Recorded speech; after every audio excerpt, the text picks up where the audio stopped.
നമസ്കാരം. Chief secretary സ്ഥാനത്ത് നിന്ന് വിരമിച്ചെങ്കിലും സംസ്ഥാന സർക്കാരിൽ നിന്നും ഏറ്റവും കൂടുതൽ പണം വാങ്ങുന്ന ഉദ്യോഗസ്ഥനാണ് ഇന്നും മുഖ്യമന്ത്രിയുടെ principal secretary KM Abraham. Pinarayi വിജയന്റെ അതിവിശ്വസ്തനാണ് ഇദ്ദേഹം. കേന്ദ്രത്തിനെതിരെ നിയമ പോരാട്ടമടക്കം കേരളം നടത്തിയത് എബ്രഹാമിനെ വിശ്വസിച്ചാണ്. ഇതിൽ അതൃപ്തിയുള്ള IAS ഉദ്യോഗസ്ഥർ നിരവധി പേരുണ്ടായിരുന്നു താനും. ഇങ്ങനെ എല്ലാം കൊണ്ടും സംസ്ഥാന സർക്കാരിലെ സൂപ്പർ പവറായി വിലസുന്ന ഉദ്യോഗസ്ഥനാണ് KM എബ്രഹാം.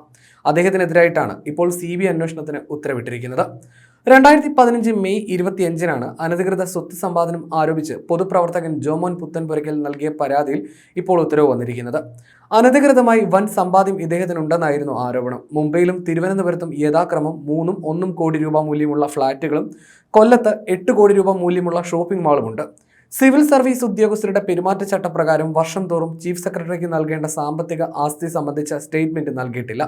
ഭാര്യയുടെയും മകളുടെയും പേരിലും വലിയ സമ്പാദ്യമുണ്ട്. ഇതിന്റെയൊന്നും ഉറവിടം വെളിപ്പെടുത്തിയിട്ടില്ല. ഇതെല്ലാം ചൂണ്ടിക്കാട്ടിയായിരുന്നു ജോമോന്റെ പരാതി. ഈ പരാതിയിലാണ് ഇപ്പോൾ CBI അന്വേഷണവും എത്തുന്നത്.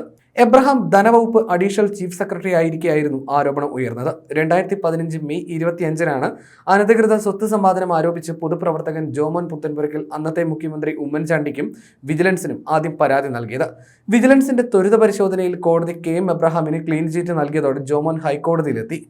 ആസ്തി ബാധ്യത കണക്കിൽ ഭാര്യയുടെയും മക്കളുടെയും സ്വത്ത് വിവരം നൽകിയില്ലെന്നും നിയമവിരുദ്ധമായി സ്വത്ത് സമ്പാദിച്ചെന്നുമായിരുന്നു പരാതി. പരാതിയിൽ ചീഫ് സെക്രട്ടറി വിശദീകരണം തേടിയപ്പോൾ ഭാര്യ ഷേർലിക്ക് ദൈനംദിന ആവശ്യത്തിന് ഉപയോഗിക്കുന്ന വസ്തുക്കളല്ലാതെ മറ്റ് സ്വത്ത് വകകൾ ഒന്നുമില്ലെന്ന വിശദീകരണമാണ് KM എബ്രഹാം നൽകിയത്.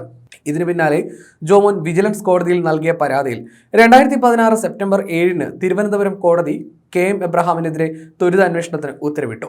ഇതുമായി ബന്ധപ്പെട്ട് എബ്രഹാമിന്റെ വീട്ടിൽ വിജിലൻസ് ഉദ്യോഗസ്ഥർ പരിശോധന നടത്തിയത് വിവാദമായി. ജേക്കബ് തോമസ് വിജിലൻസ് ഡയറക്ടർ ആയിരിക്കെയായിരുന്നു ഇത്. IAS IPS പോരിനും ഇത് വഴിവെച്ചു. ഇതിനിടെ KM എബ്രഹാം 2000 മുതൽ 2015 വരെയുള്ള കാലത്തിനിടെ വരവിൽ കവിഞ്ഞ സ്വത്ത് സമ്പാദിച്ചെന്ന ആരോപണവും പരാതിക്കാരൻ ഉന്നയിച്ചു. അന്വേഷണ ഉദ്യോഗസ്ഥനായിരുന്ന S രാജേന്ദ്രന് IPS ലഭിച്ചതോടെ അദ്ദേഹം മാറി. മറ്റൊരു DYSP അന്വേഷണം ചുമതലയേറ്റു.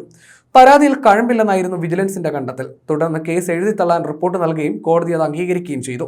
ഇതോടെയാണ് 2018-ൽ CBI അന്വേഷണം ആവശ്യപ്പെട്ട് ജോമോൻ ഹൈക്കോടതിയെ സമീപിച്ചത്. ഹൈക്കോടതി വിധിയിലെ പരാമർശങ്ങൾ KM എബ്രഹാമിന് തിരിച്ചടിയാണ്. ഭാര്യയുടെ ബാങ്കിലൂടെ നടത്തിയ പണമിടപാടിൽ നിന്നും പ്രഥമ ദൃഷ്ടിയ KM എബ്രഹാം വരവിൽ കവിഞ്ഞ സ്വത്ത് സമ്പാദിച്ചെന്ന് വ്യക്തമാണെന്ന് പറഞ്ഞ് ഹൈക്കോടതി ഇക്കാര്യങ്ങളും ചൂണ്ടിക്കാട്ടി. KM എബ്രഹാമിനെ സംരക്ഷിക്കുന്ന തരത്തിലായിരുന്നു അന്വേഷണം. വിജിലൻസിന്റെ ദ്രുത പരിശോധന റിപ്പോർട്ട് ഒരു പരിശോധനയുമില്ലാതെ വിജിലൻസ് കോടതി അംഗീകരിക്കുകയായിരുന്നു. വിജിലൻസിന്റെ നിയമ ഉപദേശകനും ശരിയായി പ്രവർത്തിച്ചില്ല. വസ്തുതകൾ ശരിയായി പരിശോധിച്ചില്ല. ചീഫ് സെക്രട്ടറിയായി വിരമിച്ച KM എബ്രഹാം നിലവിൽ ആഭ്യന്തര വകുപ്പിന്റെ ചുമതല വഹിക്കുന്ന മുഖ്യമന്ത്രിയുടെ ചീഫ് പ്രിൻസിപ്പൽ സെക്രട്ടറിയാണ്. അന്വേഷണത്തിൽ ജനങ്ങൾക്ക് വിശ്വാസം ഉണ്ടാകേണ്ടതുണ്ട്. അതിനാൽ CBI അന്വേഷിക്കണം എന്നതായിരുന്നു ആവശ്യം. നിലവിൽ മുഖ്യമന്ത്രി പിണറായി വിജയന്റെ ചീഫ് പ്രിൻസിപ്പൽ സെക്രട്ടറിയാണ്. കിഫ്ബിയോ CEOയുമാണ്. ആരന്വേഷിച്ചാലും കുഴപ്പമില്ലെന്നും ജീവിതം തുറന്ന പുസ്തകമാണെന്നും എബ്രഹാം പ്രതികരിച്ചു. ശിവശങ്കറിന് ശേഷം മുഖ്യമന്ത്രിയുടെ പ്രിൻസിപ്പൽ സെക്രട്ടറിയായ KM എബ്രഹാം അഴിക്കുള്ളിലാകുമോ എന്ന ചോദ്യമാണ് സജീവമാകുന്നത്. ചീഫ് സെക്രട്ടറി ആയിരുന്ന KM എബ്രഹാം വരവിൽ കവിഞ്ഞ സ്വത്ത് സമ്പാദിച്ചത് CBI അന്വേഷിക്കണമെന്നാവശ്യപ്പെട്ട് ഹൈക്കോടതിയിൽ നൽകിയ ഹർജിയിലാണ് CBI അന്വേഷണ തീരുമാനം. ജസ്റ്റിസ് K ബാബുവിന്റെ ബെഞ്ചിലായിരുന്നു വാദം പൂർത്തിയായത്. കൊച്ചി CBI യൂണിറ്റിനാണ് കേസ് ഏറ്റെടുക്കാനുള്ള നിർദ്ദേശം ഹൈക്കോടതി നൽകിയത്.